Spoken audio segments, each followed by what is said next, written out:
over the years we succeeded with this conference. It has become more and more an event showing really the edge of technology. It's particularly interesting to bring all those sources of further innovation in press hardening together in this conference. What is special with this conference is that it's a combination of deep research in different fields and also industrial research, industrial equipments. In Europe we have a well-established network. This is established over almost 40 years since the first idea on press hardening finally came up in Luleå.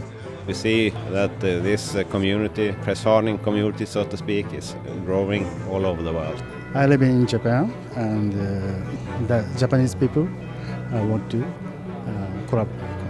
communicate about hot stamping technology. It is important. Well, I think the international network brings a lot of diversity of ideas and concepts to the press hardening steel technology. I think what's important from the European Commission point of view is to bridge that gap between research, innovation and industry. And this particular network is very clearly industry driven. Hot stamping is not a very easy technology to implement. So if you are alone and you want to start hot stamping, it's quite difficult. So I think it's very beneficial that everyone here expresses their work.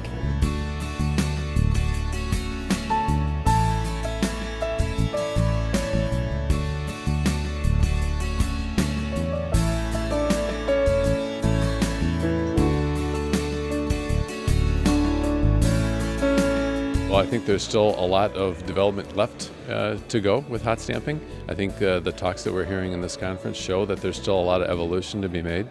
And obviously the drivers are continued fuel economy and weight reduction. I think we can expect more complex geometries and also different kinds of coatings, maybe in order to improve corrosion properties or other surface visibility properties. The content in the cars, normal cars produced in Europe and USA and Asia, the content of press hardened components will increase to up to maybe 45% in the next generation. There's some really very strong pockets of strength. Obviously here in Luleå, I think the process was pretty much invented here and it's continued to be an important research area. I think what's nice about CHS2, for example, has been a catalytic effect in pulling people from around the world together to focus on this one technology. It's an extremely focused conference. You don't see conferences with that degree of focus very often, and that has promoted the network you're referring to.